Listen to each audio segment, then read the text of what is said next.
Alrighty, what's up everybody? Peter Gilmore here for another video right here on Killer of Demons 6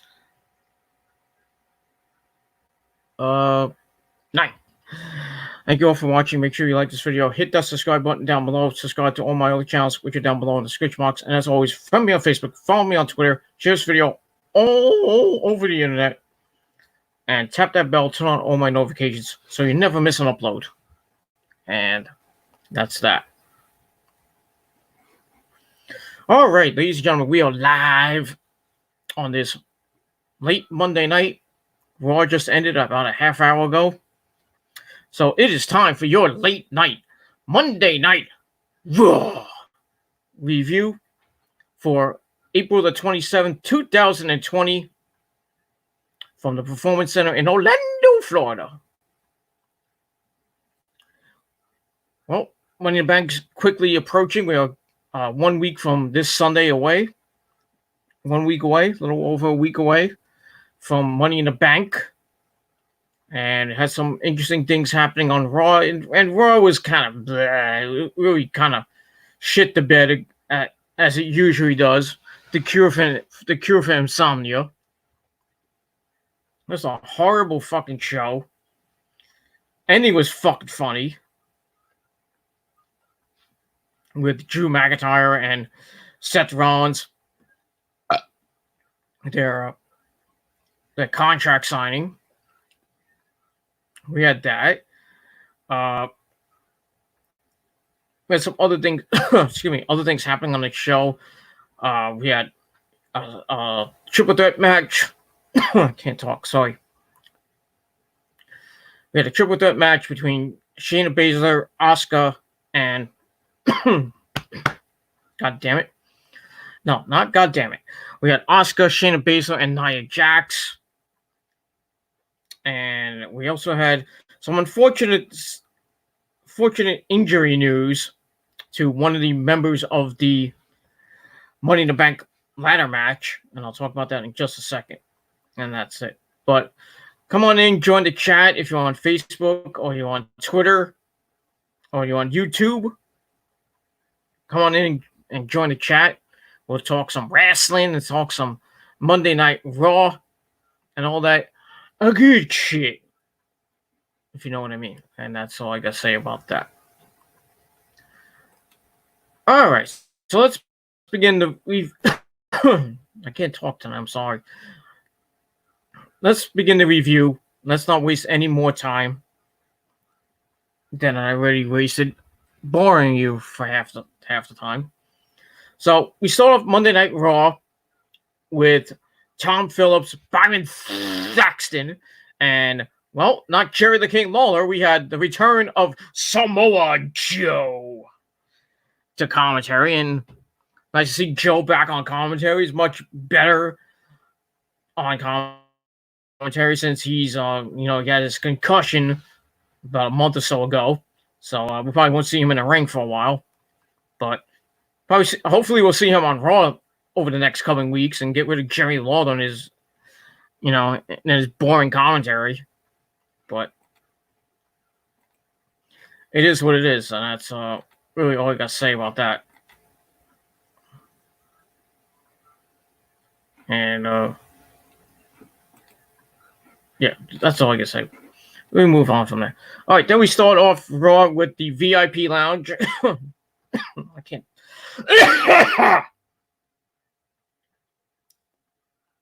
There it goes. So we start the night off with the VIP lounge, and MVP welcomes us to the show. And his guests for the VIP lounge are the Raw participants in the Money in the Bank ladder match. We had Rey Mysterio, booyaka booyaka. We had Aleister Black and Apollo Crews. So they all come out. And Rey sits by himself on the right side of the couch of the set. And Aleister Black and Apollo Crews sit next to each other. Hey, what about the social distancing here? Just saying. All right, then MVP starts asking questions, and they cuts him off. Like Ray was about to speak, and MVP's like, "Give me the mic." and just basically cuts him off instantly until he gets to Apollo and starts talking to Apollo a little bit. And then Zelina Vega's group, I don't know what you can call them, Los Ingobernables de Orlando, you can call them whatever you want. I call them La Familia, whatever you want. So they come out, Zelina Vega, Andrade, Angel Garza, and Austin Theory. They come out, they interrupt. Vega puts them over as the future of Raw. I don't know about Rey Mysterio being the future of Raw, but well, they are, but I get where she's coming from. She says no one in the ring measures up to her trio. She proposes that her men take their places in the Money in the Bank ladder match, where he's like, "No way, Jose!" No, not that guy. Ray says no way. He feels they want to fight, and then Zelina Vega's group gets in the ring, and then you know what's going to happen. We get a big, humongous brawl, and everybody's going at it, and the faces clear the ring, and that's that. So I gave that 2.25 out of 5 stars. And guess what comes out of that, ladies and gentlemen? A tag team match, player. Yes, the ever popular Teddy Long special comes your way, as always, during this time of year, or this time anyway. Whenever there's a bunch of people in the ring, you know there's going to be either a tag match or something happening. But it is what it is. So, like I said, I gave that 2.25 out of 5 stars, and that's it for that. Then we go to commercial. We come back with a long, and I mean long, well, not that long. It was like 24 minutes of this 6-man tag team match between Rey Mysterio, Aleister Black, and Apollo Crews, taking on Andrade, Angel Garza, and Austin Theory, with Zelina Vega, who looked fucking hot tonight. Not as hot as Charlie Caruso, but she gave Charlie a run for her money tonight, as always. Well, and in a slightly third would be Asuka too. But, yeah. She's always hot. Asuka's always hot when I'm around, but that's another story for another time. All right, so we start off the match with Aleister Black and Garza in the ring, and Black controls, grounds and pounds a little bit, working on the leg. Garza tries to counter out. Black falls with some kicks, more ground and pound, and rest holds. Garza cuts him off until Black craves him up for 2. And then he tags in Apollo Crews after a long battle. Apollo comes in, and then Austin Theory comes in. Apollo hits a standing vertical stalling suplex, which is pretty nice. Follows it up with a drop kick and goes to work on Austin Theory, so they're kind of isolating him. Ray tags in and maintains control and covers for a near fall. Theory cuts him off, tags in Angel Garza. Ray cuts him off until Andrade attacks him from behind. They go for a move. Ray counts under Hurricanrana as Aleister Black and Apollo Crews hits top break on Helos on the outside as we go to break, as the faces are in control. Come back. As you all know, during a break, the heels come back. Andrade's working on Aleister Black as Austin Theory grounds and pounds a little bit from rest holds, falls with knee strikes and a suplex for near fall. Then goes back to work with more rest holds. I was like, this is getting boring. Then he hits a back suplex for near fall. Tags in Angel Garza, who continues to work on Aleister Black with knee strikes. Andrade comes in, covers for a near fall. And textbook 6-man tag team action right there. Quick tags in and out, isolating your opponent. Textbook 101. So Andrade goes for a near fall. Theory comes back in, grounds and pounds some more. Aleister Black battles back, but Theory keeps him grounded. But Aleister Black came back, clears him off for a near fall, falls with some kicks, gets the hot tag to Rey Mysterio, who comes in like a ball of fire and picks up a near fall. Andrade then cut him off, and they go to work on Ray as Angel Garza comes in. Ray battles back on both of them until Garza cuts him off, removes the pants because he has to remove his pants for all the ladies. They'll get wet in their pants. It works. It works, especially on Charlie Caruso, but that's another story for another time. And I don't know where they're going with that. I'll get to that in a minute. So he takes off his pants and starts controlling Ray as we go to another break. We come back, still in control of Ray as Austin Theory comes in, hits a press slam and a standing moonsault for a near fall. Andrade comes in, and they work over Ray some more. And then Ray comes back with an Insagiri. And then he hits a DDT, tags in Apollo Crews, who goes nuts on all of them until Andrade makes the save. Theory hits Ataxia for a near fall. Whatever the Ataxia is, I have no idea. Some of these moves I don't know, and I don't care to find out. Theory tags in Andrade, who dumps Apollo to the outside, and everybody gets involved. Andrade rolls Apollo back in, hits the back elbow, almost like the Judas effect, and that gets a near fall. And then looked like Andrade is about to hit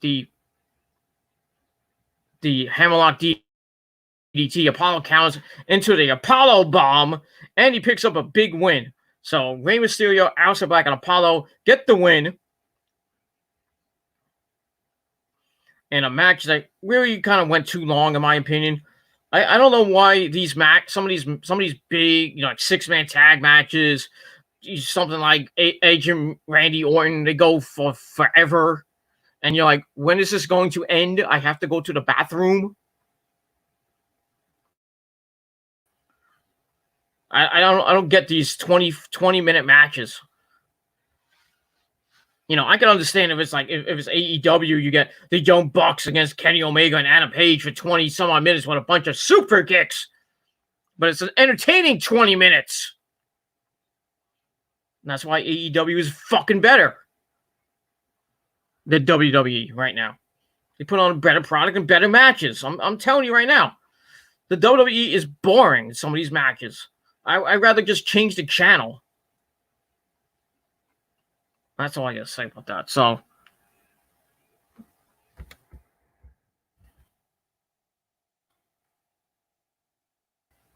yeah, match lasted too long, in my opinion. Still was a pretty decent match. I gave it 2.25 out of 5 stars, and that's all I guess. That's all I'm gonna say. Fuck it, I don't care. That's that. All right, then we get the top 10 moments of the game, Triple H. And we start off with him reforming DX after WrestleMania 14. I think it was in 2006. No, was it? No. With the new DX, I think it was way before in 2006. Like right around the Attitude Era. It's like 14, around 98, 99. With the new DX and before he originally started with Shawn Michaels. But he had that. That was okay. And then we see some clips of Triple H versus Sting at WrestleMania 31. So if you want to go back to watch that, go ahead. Still think Sting should have won that fucking match. He just fucking buried the nail, put the final nail in WCW's coffin right there. I thought they were going to go somewhere with it, with DX reforming at WrestleMania 31 with the Road Dogg, Billy Gunn, and Shawn Michaels. I thought it was going to be like an 8-man tag team match. You could have built that up till maybe the next pay-per-view or keep it going till SummerSlam and have the NWO versus DX to see what faction is the best. Even though we all know it's the NWO, but I would have been okay with that. You have Sting, you have Nash, Hall, Hogan. Well, I don't know, Hogan would have been in it, but Hogan was a freaking broken record at that point, WrestleMania 31. But like I said, I don't know if it would have been either would have been a 6-man tag team match or an 8-man tag team match. I don't know if Hogan would have been in it though. But DX versus the NWO should have happened at SummerSlam that year. Just my opinion. They should have ended it that some way. Not just have Sting lose to Triple H and then WCW just having the nail, the nails in, down the well you go in the buried city. That was that. And this thing, was never the same after that. He got into a thing with Seth Rollins, and then Seth Rollins broke the dude's neck.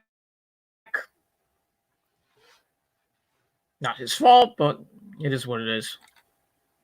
And that's that. What are you gonna do? That's what I would have booked it. I would have booked that match right away. Start building it up from May, June, July, and the early August. Maybe you have Sting. Maybe you have some matches in between Sting and Triple H. Maybe like a rematch at the next pay-per-view. And then, you have the NWO in Sting's corner, and you have DX in Triple H's corner. And then, you work that. That would have been a clusterfuck. And then over the next coming weeks, you have DX mock the NWO, or the NWO mock DX. Stuff like that. Could have done so much stuff with that. But did WWE do that? No. They decided to kill Sting's career, like they do everybody else that came from WCW. Booker T. Well, Booker T wasn't that bad. Scott Steiner, they kind of ruined him a little bit. That horrible match with him and Triple H. Holy crap. That's all I gotta say. All right, so we get that. All right, then we go to the back with Charlie Caruso, looking hot. As always. She begins to talk, and then Andrade and Zelina Vega come in, and they interrupt her. Andrade says his partners let him down. He says no one could beat him one-on-one in a championship match.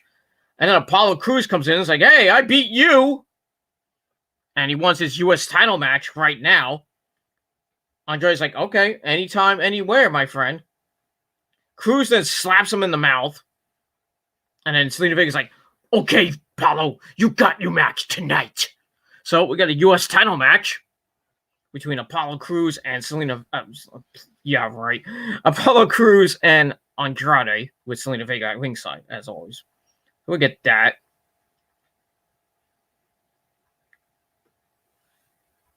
That's that. Yeah, so I give that 2.25 out of 5 stars.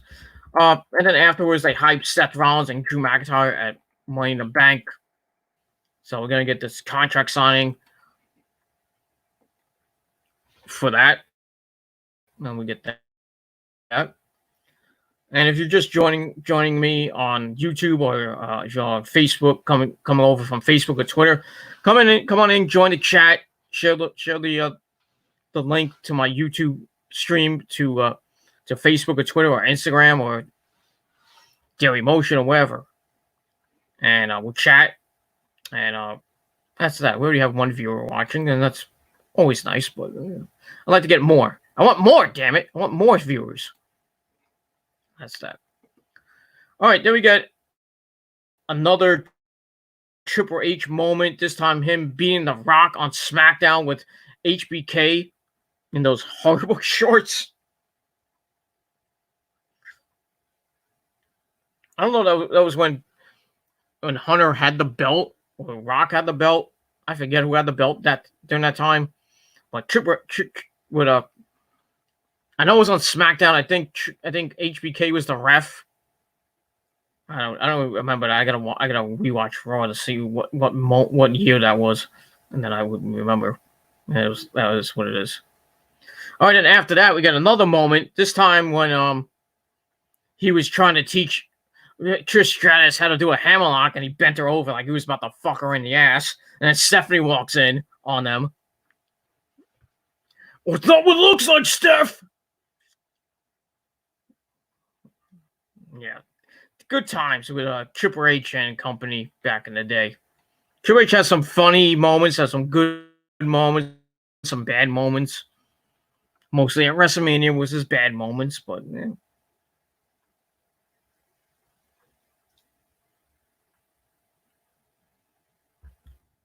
Look at that, and we're going to move on from there.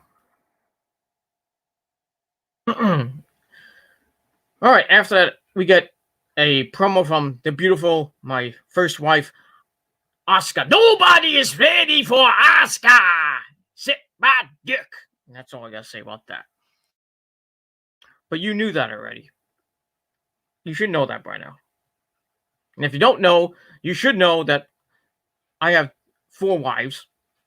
The triple threat of the Japanese triad: Asuka, Kairi Sane, and Io Shirai, and then you get Sasha Banks just sitting on the sidelines. It is what it is. The boss. We're gonna see her on Friday Night SmackDown. Probably giving Bayley a tongue lashing for what happened last week when she distracted her, got involved in a match with Lacey Evans, and Lacey Evans knocked her out not once but twice. And then Lacey Evans won the match and it's going to the women's Money in the Bank ladder match. And now, Bayley got knocked out by Tamina after that, with Sasha just looking at her. So, see what happens with that. So, Asuka cuts a promo. I mean, she's screaming in Japanese, as always, which is always the highlight of Monday Night Raw. Basically, I think she's angry that Nia Jax injured Kairi Sane. So that's probably why they're writing off Kairi. Kairi should just go back to Stardom. Just get her out. We'll go back to NXT. Just like break up the Kabuki Warriors. I'm sorry. I love them, but I love Kairi too. But Kairi's just getting misused on Monday Night Raw, and just feeding her to Nia Jackson. Nia's a fucking botch fest as it is. She's almost worse than the Bella sluts, than Brie Bella. I'm sorry, but Nia Jax is the worst wrestler on that fucking roster. The worst. That's putting Lana in a good light. Because Lana's kind of got better, but Nia, boring and fucking botch machine. She's gonna hurt somebody. She's gonna kill somebody in a ring. Well, really, really hurt somebody. They're gonna be out for like years. Or paralyze them. I don't know what the fuck she's gonna do. Get her out. Should have never came back. Should have fucking released her. And God forbid if AEW picked that bitch up.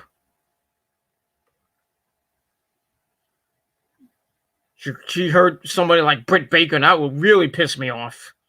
And piss Adam Cole off, too. Baby.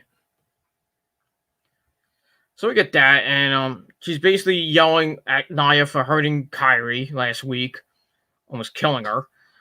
Then she reminds us that she tapped out Nia in the past. Back when in NXT. You all do that. And that's that. So we'll see what happens with that. So I give that 2 out of 5 stars.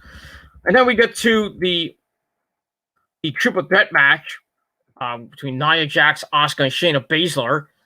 And basically went nowhere. It was a 2.5 minute suck fest. Bad booking. Because the opening match, you either have the 3 Money in the Bank participants lose and you put over Zelina Vega's stable, or you give their stable another loss, which is what happened. If you want to make them a dominant faction, you make them win some matches. Not over stupid, crappy talent. I'm just saying.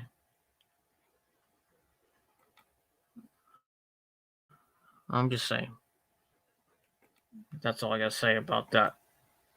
All right, Nick, my good buddy Nick, joins us now. Thanks for joining. Which was a squash match, the Nia Jax match or the Andrade, Rey Mysterio, and Rey Mysterio and Aleister Black and Apollo Crews match with Los Ingobernables de Orlando. Let me know which squash match you're talking about. And that's that. So, like I said, we get to Nia Jax, Asuka, and Shayna Baszler. We basically went nowhere. Match didn't even happen. Because it starts off with Shayna attacking Asuka, working her over on the floor with ease, just basically manhandling Asuka. Nia Jax joins in, screaming up a storm. Lie! Lie! Shut the bitch up.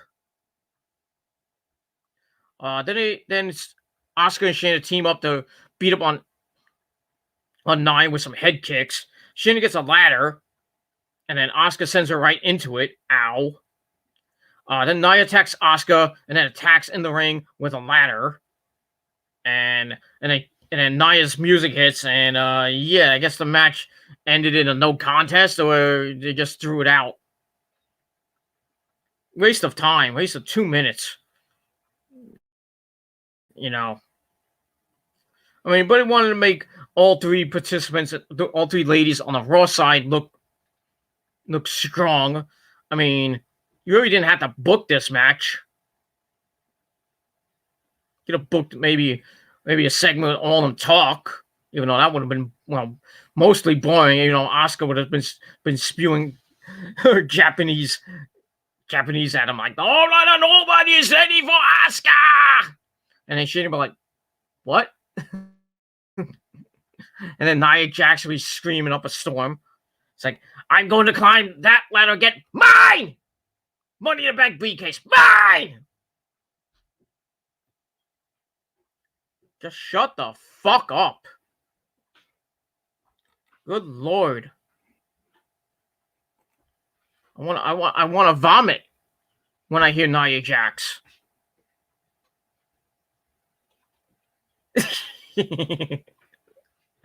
Oh, there goes Rosa again, destroying my content. Rosa could cut a better promo than Nia Jax. Fuck that. I give Rosa the Money in the Bank briefcase right now. Unfortunately, she can't cash it in on me, the YWC champ. Oh, matter of fact, let me get the belt out. Let me get the belt. The champ is here, ladies and gentlemen. Yes. Yes. Yes. The champ is here, ladies and gentlemen. The YWC. Well, fuck the YWC. I am the YouTube Universal Heavyweight Champion, the face of this fucking website. And as Cherry Funk would say, forever! Forever! I am the champ forever, and there's nothing that you sorry sons of bitches can do about it. Except play with your fucking fiddly-diddly dick. Your fake belts. This is a fucking championship. All your other people that hold these fake replica belts, not a champion. You're garbage. Rose like garbage. All use a garbage.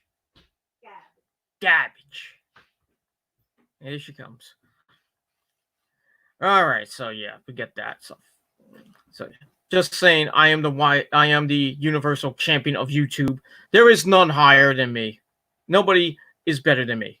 Nobody. Not even Rosa. But I digress. All right, Nick said the squash match was the Nia Jax match. That wasn't even a match. It was just them beating the crap out of each other on the outside. And that's that. And, you know, it is what it is. But just a boring as fuck match. I gave 1.5 out of 5 stars. And that's, you know, just 2.5 minutes of suckage. Would have been better with another Asuka's promo in the ring. We would need subtitles for Asuka. Well, yeah, that's true. Even though I understand what she says perfectly. So, not that I speak Japanese or anything, but I just understand what she's saying. It's like talking to Delirious from Ring of Honor. Delirious. That's Notorious. Idiot. It's like talking to Delirious. You don't know what the hell he's saying, but you can understand. You want a donut? No, I don't want a donut. Okay. Would you like to give me a donut? I'm gonna put it in the oven so it gets soft. Does it have cream filling? There's a jelly. There is a sweet donut, and there's a plain. What do you want? Nah, forget it. None of them? No. Okay. So yeah, I mean, Asuka Nakamura, Kairi Sane, and Io would need all subtitles. I don't know how WWE would do it somehow. I don't know. See? What? Look. They're in here now. Okay. But yeah, I mean, subtitles would be funny for like the Japanese wrestlers or the Mexican wrestlers. What? I'm saying anything bad. I say it would be funny if they had subtitles. Except for taco. Anyway. Talk about the tacos. Yeah. Taco Tuesday is tomorrow. Oh yes, Taco Tuesday is tomorrow. Everybody loves that. So get your tacos tomorrow at Taco Bell. Come get your tacos tonight. No, I'm not going there with that. Anyway, no one would understand Asuka. Yeah, well, nobody does understand Asuka except when she talks perfect, some semi-perfect English. That's that. No, Nakamura can speak pretty decent English. Need to face. That's that. Yep. It would look like a real life anime. Yeah, that's true. Did you say anime? Anime. Oh. I heard anime. No. Yeah, it would be nice, you know, with subtitles. I mean, it would be pretty interesting. I don't think, you know, somebody should pitch it to the WWE. Nick, why don't you do it? Call Vince McMahon, call Hunter, call Paul Heyman, and call Bruce Pritchard and tell him, like, you should have subtitles for the Japanese and Mexican wrestlers because we don't understand one word of fucking English.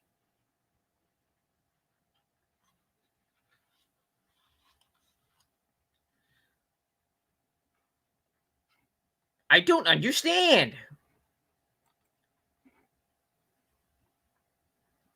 Yeah, but that's that. And that's all I'm gonna say. So basically, nothing happened in that triple threat match except for them beating the living crap out of each other with ladders.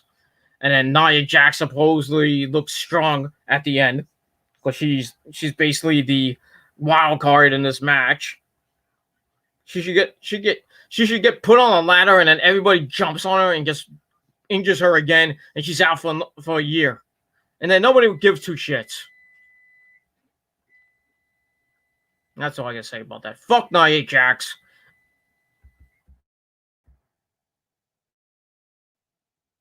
And that's that. If you like her, well, too bad. She sucks. Not literally sucks. She just sucks. That's that. All right. After that, we get Lashley in the back telling Lana not to come to the ring with him tonight because she distracts him. And he says it's because she's so beautiful, so she agrees. So that made no sense, but okay. Continuing this on again, off again, marital spat. One week they're all happy, they're kissing, and then blah blah blah. And then the next thing you know, Lashley wants to murder Lana. Stop getting involved in my matches, woman! And then he's like, I love you. That storyline makes me want to vomit.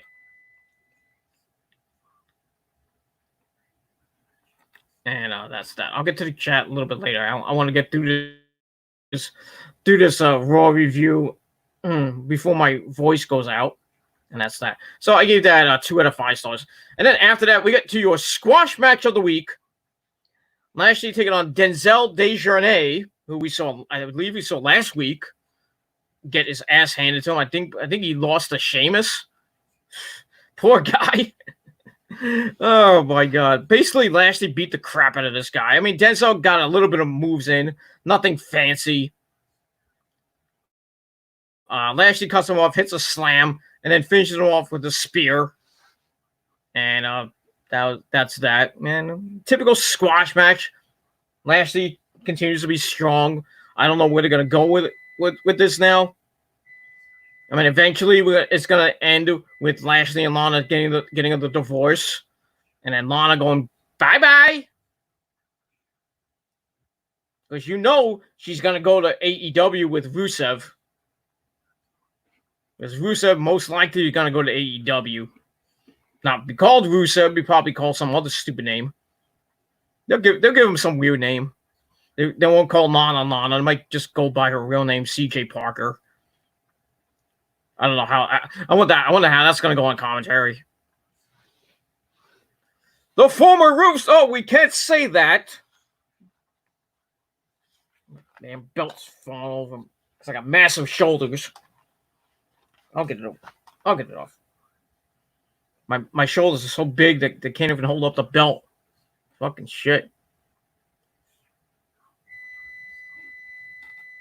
And that's that. So was what it was, and that's that. And we move on from there. All right, then we get a look at the feud between Liv Morgan and Ruby Riott. Okay. And then we get a rematch from last week with Ruby Riott and Liv Morgan, which Liv Morgan won last week. This week, holy crap! I turned off the match because I was so fucking bored. This whole fucking Raw was boring. I could have had sex 3 times and Raw would still be on. And bored the fuck out of me. At least I would have had better fun having sex than watching Monday Night Raw. So, yeah. So we get to the match, and Liv won last week, like I said. They lock up. Ruby takes control. Liv trips her up, slams into the mat, falls with a corner attack until Riott kicks out of 2. And then Ruby starts talking some smack. Like, that last week was a fluke. And then Liv counts into Oblivion for the win. So Liv Morgan pins Ruby Riott again. And yeah, I don't know what they're doing with Ruby Riott. She comes back from her double surgery, and they put her in. They have her come back and beat the crap out of Liv Morgan. And then Sarah Logan gets involved. The whole Riott Squad imploding at the Royal Rumble, and then you kind of relive the feud a little bit, like last week. And then they have Liv Morgan win last week, and then she wins again this week. I guess they don't really give 2 shits about Ruby Riott, and I know what they're gonna do with Ruby Riott. They're gonna make her look like a jobber, and they're gonna release her.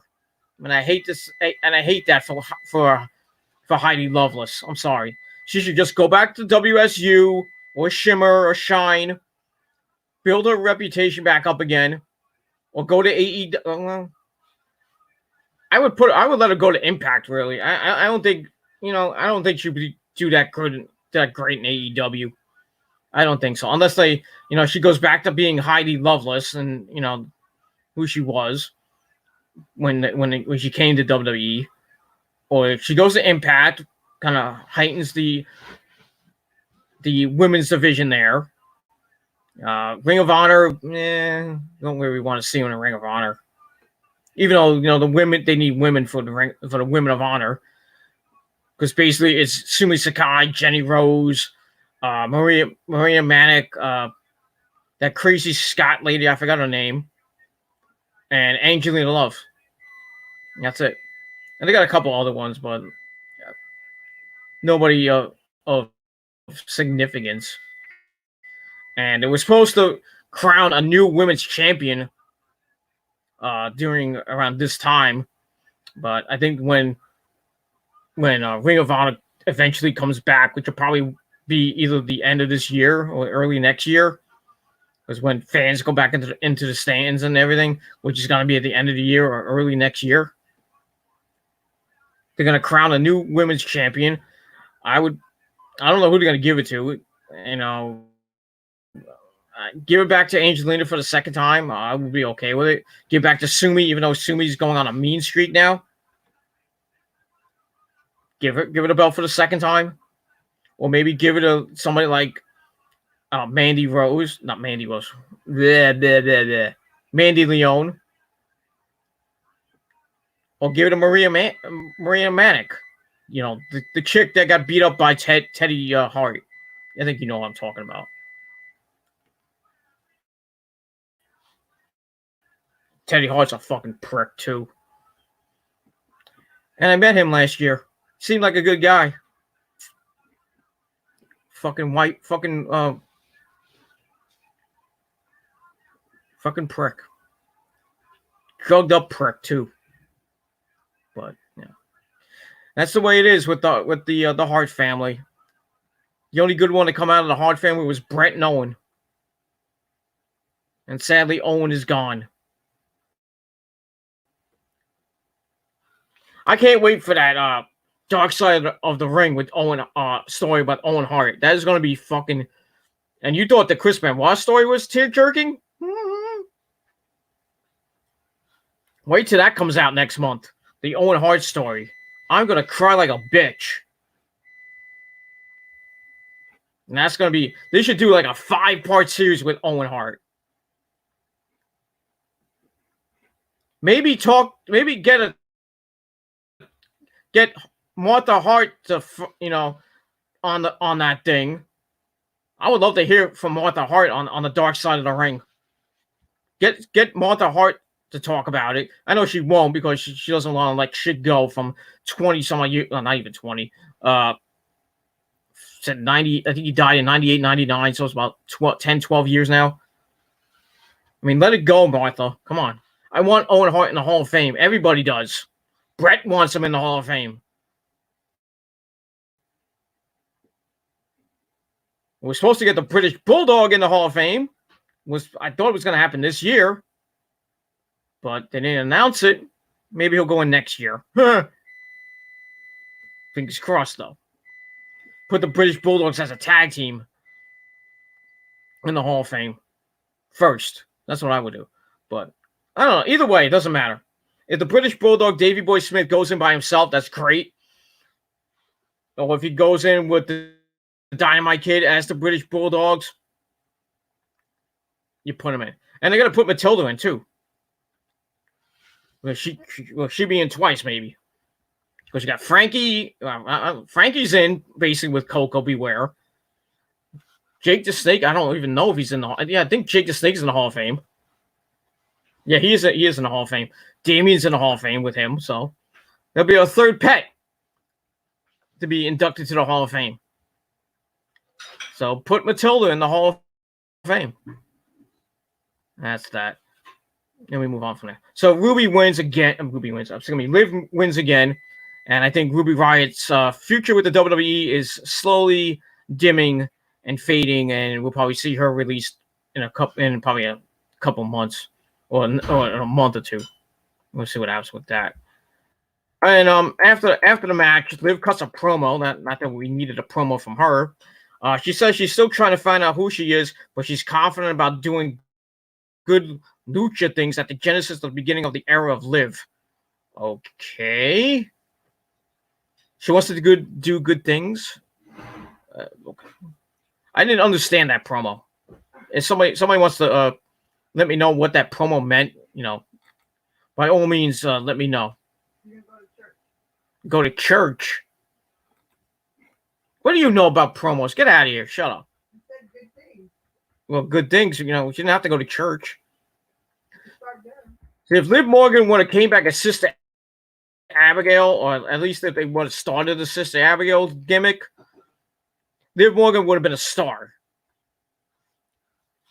A lot of people want her to get the women's title. I don't think she is.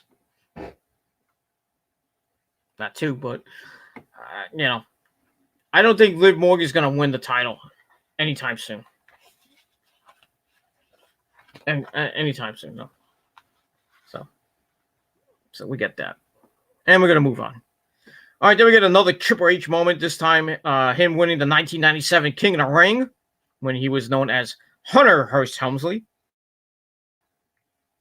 King Hunter, if you want to call him that. Not the best King in the Ring, but he's up there. He's up there with many of the best King in the Rings. And we all know the best King in the Ring. Who? Burger King? Who? Burger King. That's not the best king in the world. The best king in the ring was Owen Hart. And really was Harley Grace because he was the first king in the ring. But I think the best one was Owen Hart. And maybe a second would be King Booker. Yes.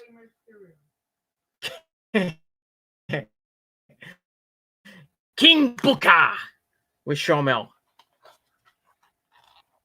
He was the man. Had a great entrance, and him talking was funny. It's a chicken. If it's a chicken, it's a chicken. And an elephant is an elephant. And then him speaking broken, I think it was talking in African, some weird language, in Africa or something like that. King Booker was the shit back in the day. Is he not his brother? He does have a brother, I think. Stevie Ray is his brother, I think. Not in real life, but Stevie Wonder? Not Stevie Wonder. You shut up already. No. If you want Rosa to shut up, press 1. That's all I gotta say about that. Anyway, so we got Triple H winning the 97 King of the Ring. Damn you. Blah, blah, blah, blah, blah. Then they hype Money in the Bank, the matches that are already signed for Money in the Bank, the men's and women's ladder matches, Seth Rollins and Drew McIntyre, Braun Strowman and Bray Wyatt. And I think that's it for now. They haven't really announced anything else. That's the only... Bailey and Tamina, so that's 5 matches, I believe. Probably going to add a couple more in the next week or two. So anyway, probably Elias and Baron Corbin's in the Money in the Bank, so I can't do that. So they'll probably announce a couple matches and maybe a pre-show match. Not that I care. So we'll get that, and then we go backstage with and we get Nia Jax interview about her recent actions earlier in the night with her basically beating the crap out of Shayna Baszler and Asuka with a ladder. So she starts bullying Charlie and says no one can do anything about her actions. Like, nobody can do nothing about it. I'm Nia Jax. Ride. You sound like a Muppet.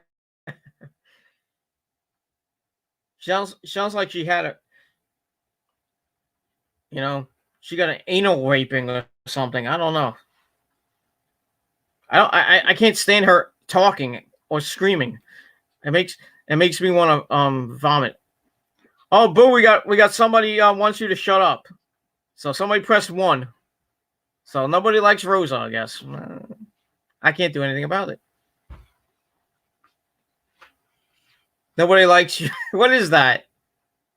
What is that? She brought out the feather duster. Are you gonna clean? Yeah. Whoever told me to shut up.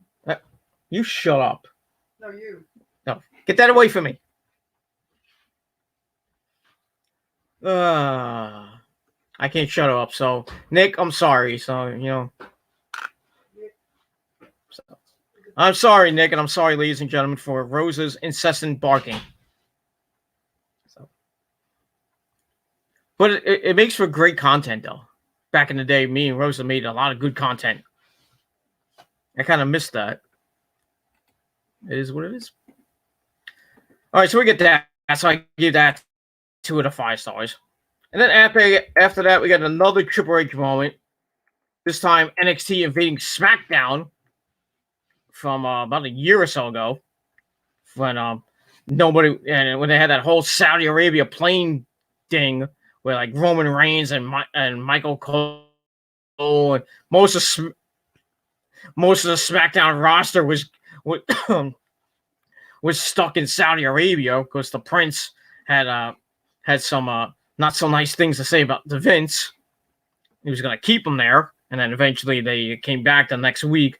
And this when Adam Cole was fighting Daniel Bryan for the NXT World Title in that pretty good match. And then that led to what Survivor Series was last year, and NXT basically kicked SmackDown and Raw's ass.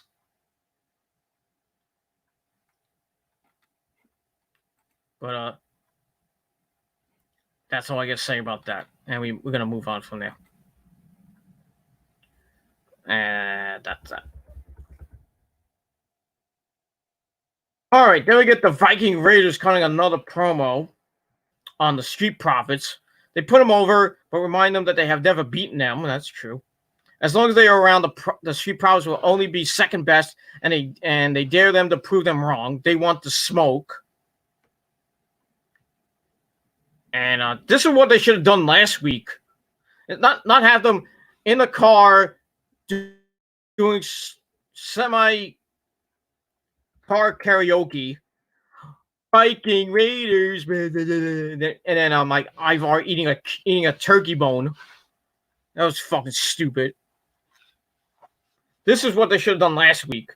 And the Street Profits cut a promo later on in the night, which was probably the best promo of the best promo ever.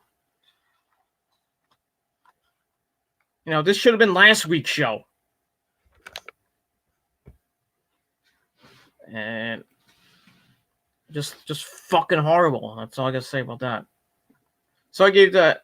So they said this is So yeah. So they want the smoke. So we're probably gonna get a tag title match coming up, maybe at Money in the Bank or maybe sooner. Who knows? But we'll see what happens with that. So I gave that 2.25 out of 5 stars, and that's that. All right. After that, we get to another squash match of the week. We had the return of Jinder Mahal comes back after his injury. He faces Akira Tozawa. Match lasted a minute and a half. Poor Akira Tozawa goes from winning his match in NXT for the Cruiserweight title tournament, and then the next week he's freaking in a squash match. Poor guy. So Jinder beats the crap out of him, just overpowering the guy, and basically kicked the crap out of him as he goes to the outside, comes back in, hits a smalling drop. Then he hits the Kalash for the win.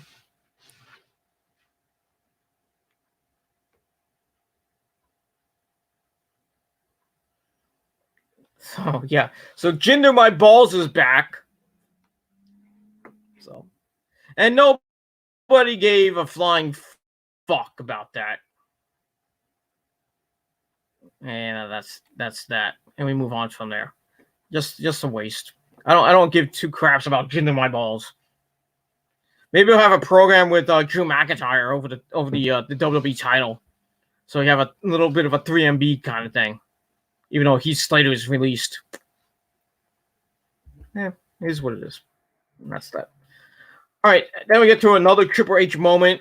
This time of him and Shawn Michaels mocking Vince McMahon, where Shawn Michaels was playing Shane McMahon. He was like Shane O'Mac. Him dancing around the TV. Stop it! That was fucking funny. With DX and the Spirit Squad, and then them dumping shit all over them after that. And it was real shit. Not fake shit. It's real shit. And just because it's Shawn, it is holy shit. And that's that. And we move on from there. 2006, I believe. 2006. Yeah, 2006. That's that.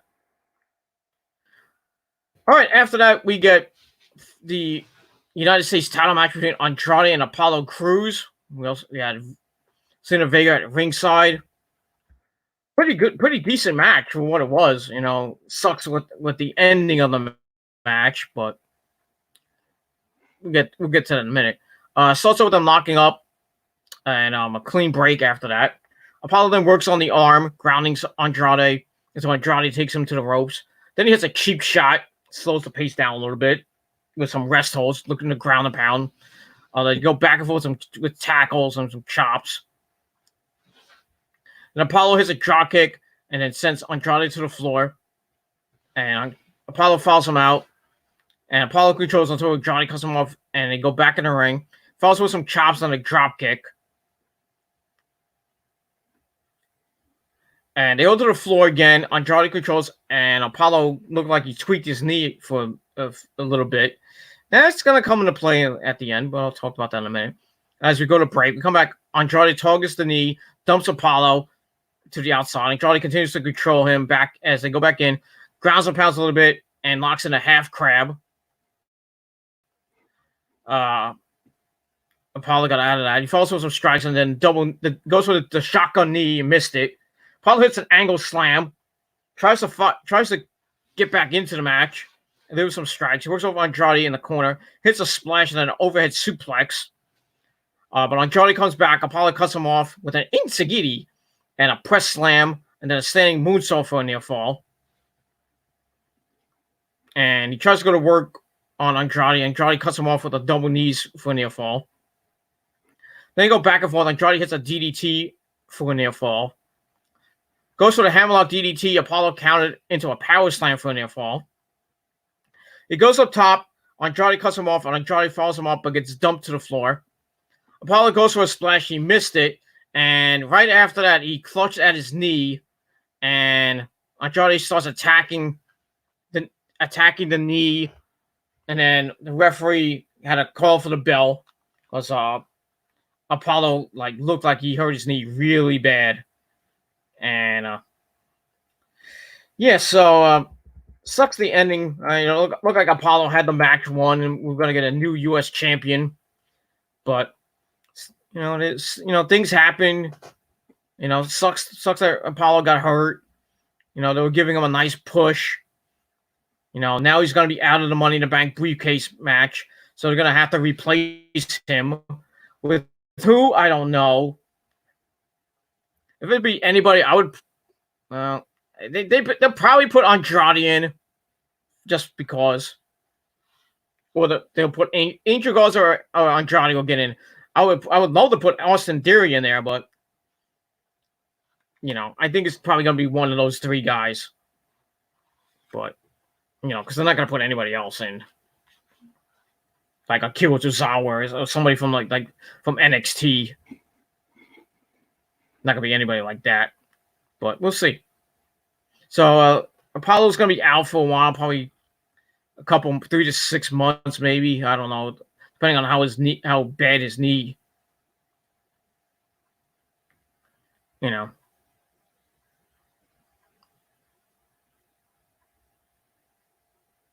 So he's gonna be out of the Money in the Bank briefcase. They're gonna replace him, and then when he comes back, probably in like I said, 3 to 6 months, they'll go back to his push and see what happens with that. But still, match was pretty decent. I gave it 2.5 out of 5 stars. And hopefully Apollo Crews gets better and get better quickly. And he comes back. I would say he probably comes back probably before SummerSlam. Or maybe after SummerSlam. Probably by Survivor Series he'll be back. Maybe sooner. Who knows? Depending on the severity of it. And that's that. All right. Let me move on from that. Then we get another Triple H moment. This time,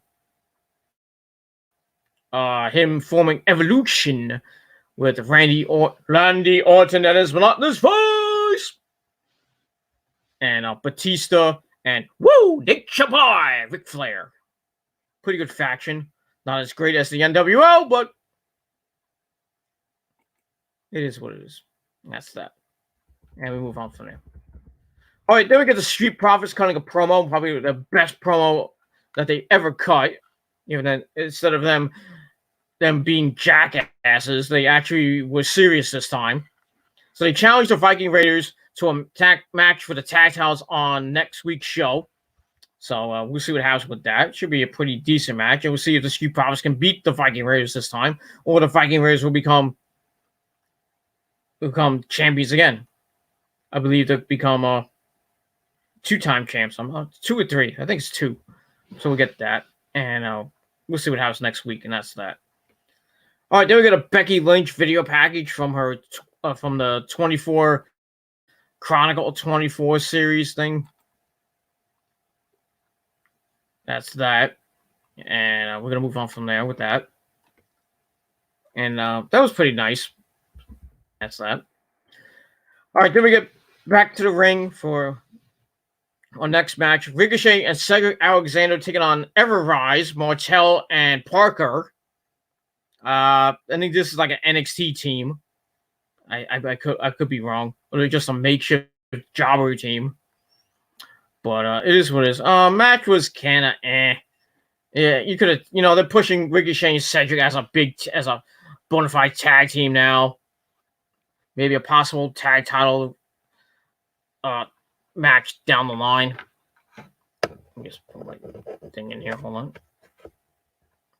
So, yeah, the match was okay. It's also Ricochet and Cedric controlling on these guys until Ricochet is cut off and isolated. They double team Ricochet. They work on him with quick tags. Martel hit a backbreaker for a near fall. And then Ricochet ran them together. Gets the hot tag to Cedric Alexander, who runs amok and controls with ease. Hits a DDT. And Ricochet hits a running shooting star press for a near fall. Then all four men in the ring. And Cedric dumps, I believe it was Martel, to the floor. Ricochet hits a wicked super kick. And then they finish off Everrise with the dropkick flatliner combination. That'll probably give some a name to it. Who knows? So Ricochet and Cedric pick up the win. Match I gave 2 out of 5 stars. Fun match, but still, kind of boring. Another quick filler match.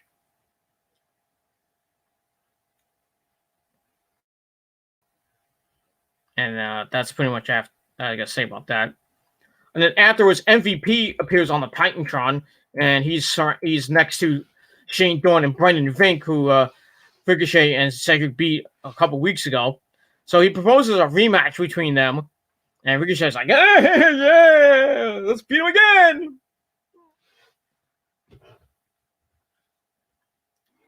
So we get that. So next week on the program, we're gonna get Ricochet and Cedric against Shane Thorne and Brendan Vink again. Probably another boring as fuck match, but I don't care. And that's that.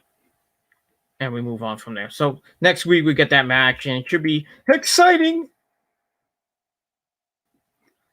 All right, after that we get I believe we get our last Triple H moment. This time of DX invading WCW. In their little Jeep, which they thought it was a tank, but it's a Jeep. So we get that, and that was that for the Triple H crap. Not that it was needed, but they could have done that on SmackDown, which they kind of did, and then they had HBK roasting Triple H, and then Vince comes out and shuts the lights off on him, which really saved SmackDown from utter destruction. And that's that. And we move on. All right, then we got Apollo Crews backstage. He's on crutches, as ice on his knee. Charlie Caruso comes up and tries to interview him. He's like, I'm so sorry. What happened?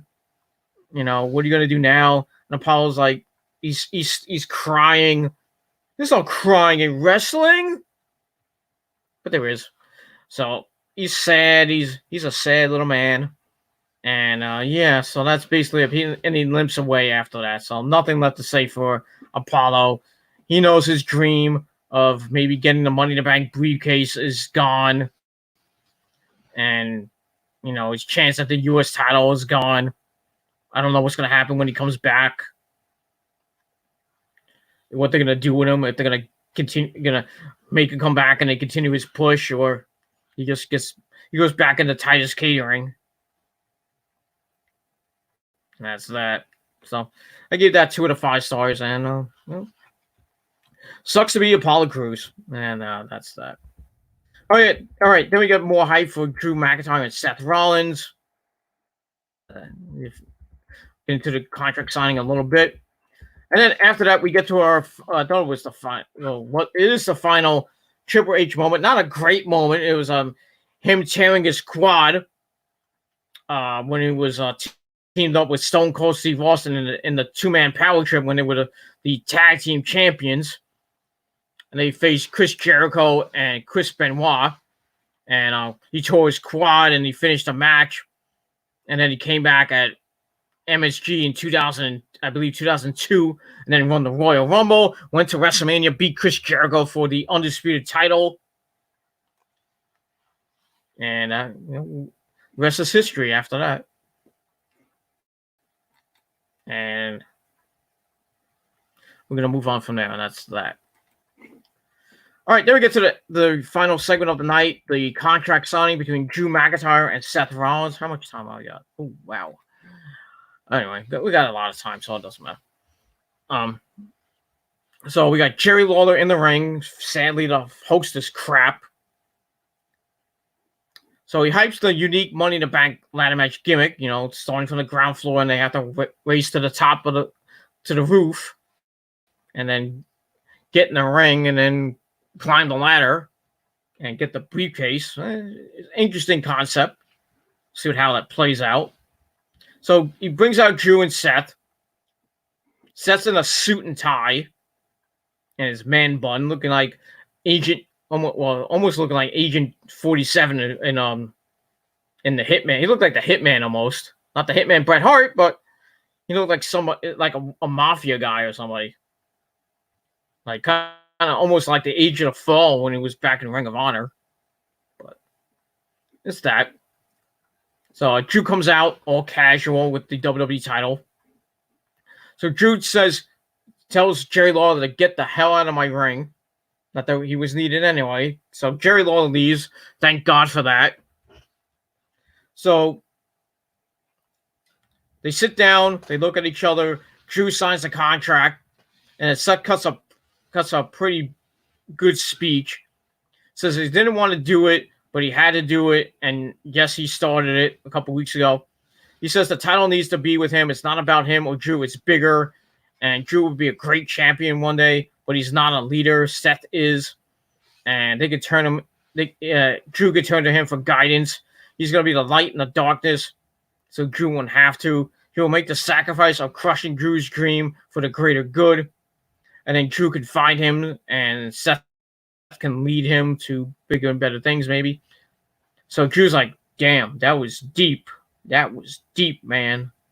He thanks her for the passionate speech, says things are kind of clear now. And then he says Seth is completely full of shit. He actually said shit, so I didn't believe that, surprisingly. He's like, where are your followers? He said the fans turn on him, but it's never your fault. But Drew knows that he will not let Seth win the championship. So he tells him to stop talking. No one wants to hear that crap. He says your foot is in your mouth while your head is up your ass. So he says, come finish the job, go for the throat, because I'm going to do the same. Seth says the bigger picture will be clear and Drew will be better off for it. And then he says, have faith in me. And Drew takes Seth's head and slams it into the table. Then he throws the table out like it's nothing. Clears the ring. Then he hits the Glasgow Kiss headbutt. Looks to go for the Claymore kick, and then Murphy comes out to save him. And Seth thanks him. He hugs him. And then out of nowhere, Drew lays him out with the Claymore kick. And he clears the ring as Seth Rollins goes up the ramp to end the segment. And that's that. So looks like we're getting Drew and his disciples coming back. Murphy and maybe the AOP come back later on. But we'll see what happens with that. So not a bad segment. Kind of funny at times. And I gave it 3 out of 5 stars. Kind of didn't save the show, but it is what it is. And that's that.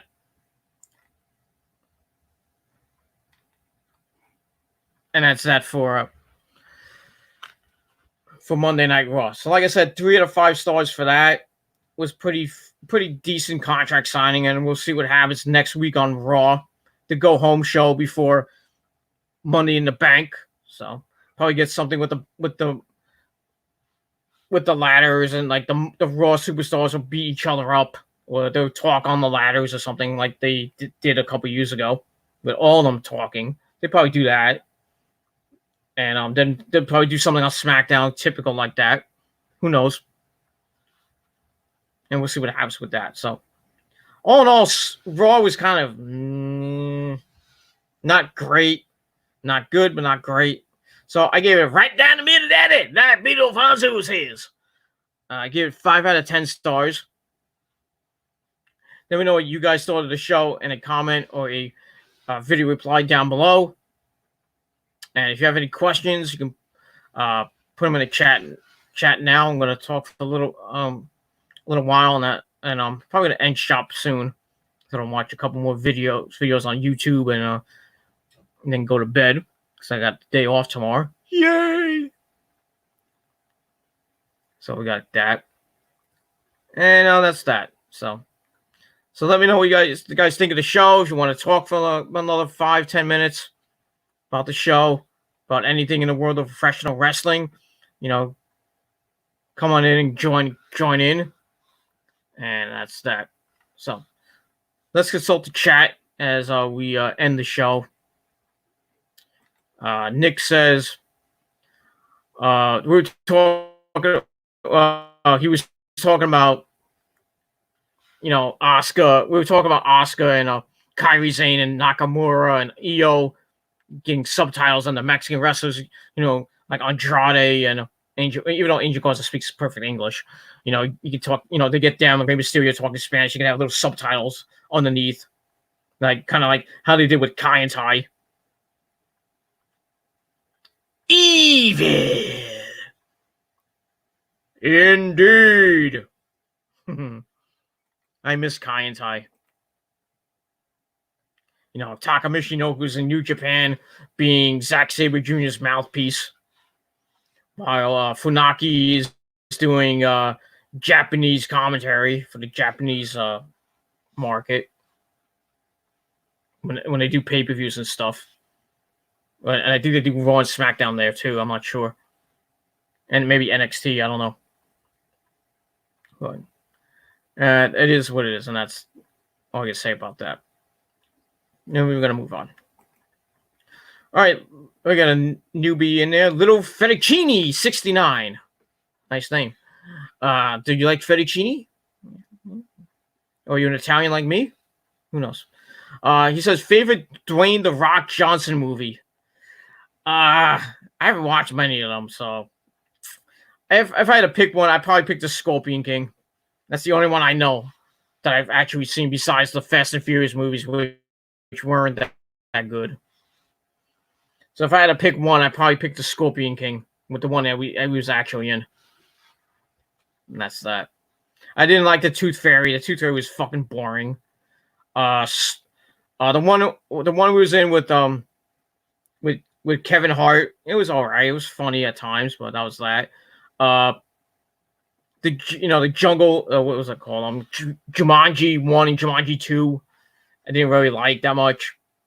What else was he in? I think it was called Rampage, or some movie he was in where the cities are crumbling and stuff. I forgot the name of it. I think it was San Jose. I think it's called San Jose. It was all right, not great, but that is what it is. But most of the Rock's movies are kind of boring, kind of like John Cena's movies. Yeah, that's that. And we're gonna move on from there. Nick says Java City from Denzel Journey. Yep, that's what he's paid to do. And that's that. Then he hit one for Rosa shutting up. That's that. Then he says the Viking Raiders shouldn't have left Japan. They should have never left Ring of Honor, to be honest with you. They were doing so good in Ring of Honor with them fighting Red Dragon and fighting the Kingdom. of Matt Taven and Mike Bennett, them fighting the Girls of Destiny in Japan, Gallows and Anderson in Japan. I think they fought. I forgot who else they fought in Japan. Japan #1. By the way, I think that's pretty much it. I don't remember who else they fought in Japan, but mostly it was those tag. I think Red Dragon as well. They fought Kyle O'Reilly and Bobby Fish. They were better off in Japan and Ring of Honor. Just stay there, but because Ring of Honor had a pretty good tag team roster back in the day. Now, right now, that's not that great. You got Jay Lethal and Jonathan Gresham still the tag team champions. You got the Briscoes, has been there since day one. You got Silas Young and Joe Hendry. You got the Villain Enterprises, Brody King, and we can put PCO in there, or you put Flip Gordon in there. Any one of Villain Enterprises, you put Marty in there. Marty's still there. He runs damn Ring of Honor, right? He's the head booker of Ring of Honor. Surprisingly, he hasn't booked himself in a title match with Roosh. Roosh is the champion again. I don't know why. I was happy with PCO being the champion, but they made him lose to Roosh again because he's 51 years old. They didn't want an old timer as the champion. But look where Jericho. Jericho was 49 years old. He was the AEW champion for 6 months. Go figure. Go figure. I don't know.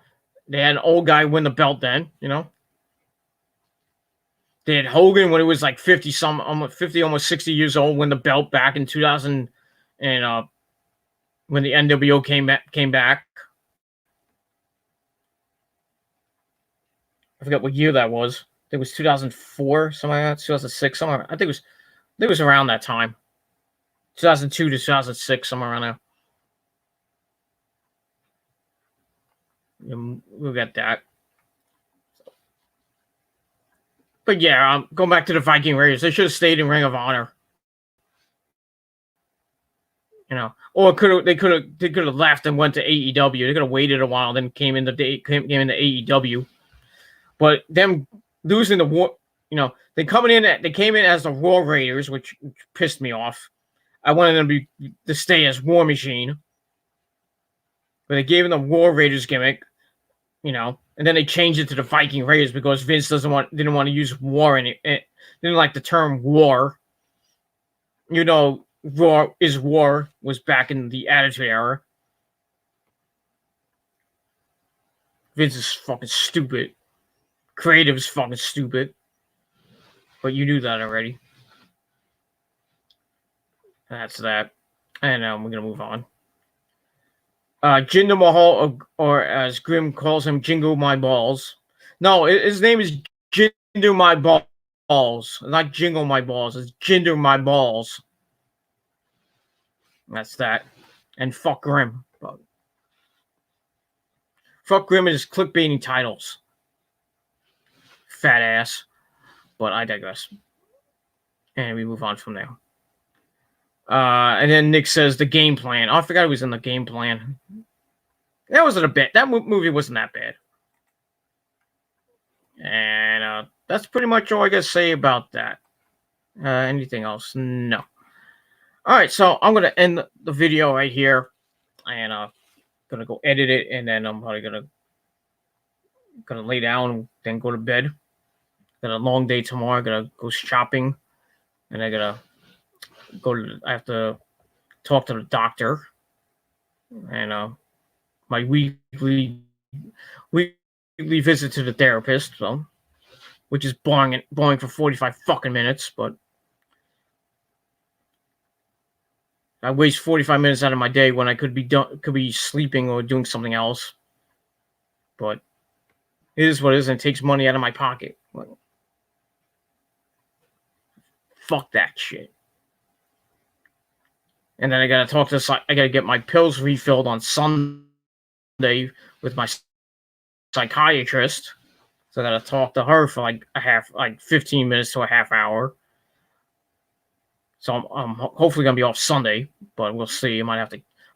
We'll see, because my schedule at work is gonna change again. So no more morning shifts for the time being, and that's that.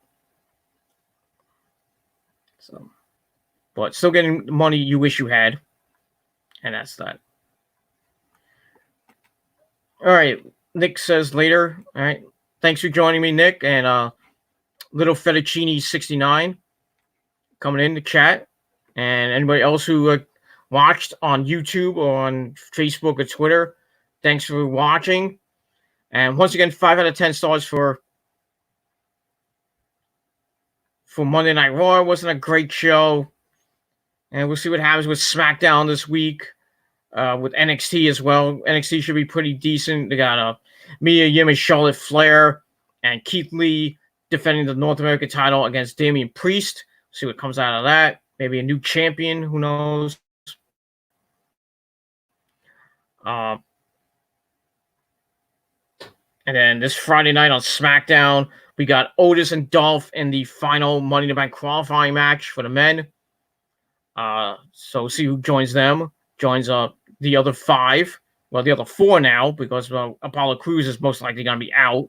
So they're probably going to replace him. So they'll probably have I would think this Monday they're going to have a Money in the Bank qualifying match to fill his spot. Could probably be like Andrade versus somebody, or one of those guys getting in. So we'll see what happens with that. And probably get some more stuff with the New Day and the tag team division. More stuff with Bayley and Sasha and Tamina over the SmackDown Women's title. Maybe some stuff with the Women's Money in the Bank ladder match. We got Carmella taking on Mandy Rose to see who fills that last spot in the women's side of the Money in the Bank ladder match. So I'm thinking it's probably going to be Carmella, because I think Sonya Deville is going to get involved, and then we're going to have Sonya Deville and Mandy Rose most likely at Money in the Bank. Who knows? I think Dolph's going to beat Otis. Dolph's going to get into the Money in the Bank ladder match. Not that he really needs to get in there, but, they need somebody there. And Dolph's probably going to be the sacrificial lamb and get his ass handed to him, like most of the other guys are going to be there. And I already, like I said, I already know the winners are going to be Shayna Baszler for the women. That's basically a lock right now. And the men's kind of a toss-up between Aleister Black, maybe, or maybe I wouldn't give Rey Mysterio away, because Rey cashing in against on Drew McIntyre, probably won't happen. But that's all I got to say about that. So, all right, so we got a little bit of lag. I apologize for that. So that's it for Raw. Like I said, 5 out of 10 stars. Leave me your thoughts and opinions down below in the comment section of this video. If you have any questions, put it down below in the comment section, or hit me up via Facebook or Twitter. Twitter link down below in the description box. So check it out. On Twitter, Gilmore Inc. is my handle, at Gilmore Inc. Or just type in Peter Gilmore. You'll probably find me there as well. And if you're on Facebook, just type in Peter Gilmore. You'll find me there. You send your questions via direct message, or hit me up with a comment on Facebook. If you're on Twitter, hit me up with a DM, and we'll get to your questions probably in another in a future Q&A, probably around Memorial Day. I'll try to do a live Q&A, or just talk some wrestling, just shooting the shit, maybe on my Memorial Day vlog. And we'll see what happens when we get to Memorial Day in just about 4 weeks. So you got all the time in the world to send all your questions in and get them formulated, and ask me anything you want in the world of professional wrestling, or if you want to ask me anything outside of wrestling, that's fine too. And that's pretty much all I got to say about that. So that's it. Thank you for watching. I'm Peter Gilmore signing off. Thank you all for watching and joining in the chat. Hopefully you join me in the chat this Wednesday night for my AEW review, and then Thursday night for my NXT review, and Friday night for my SmackDown review. So lots of videos coming this week and in the weeks to come. And that's that. So thank you for watching. I'm out. Peace, bitches. And if you're not down with that, fuck you, man. I'm out. Bye. The champ is leaving the building. Deal with it, bitches. I'm out.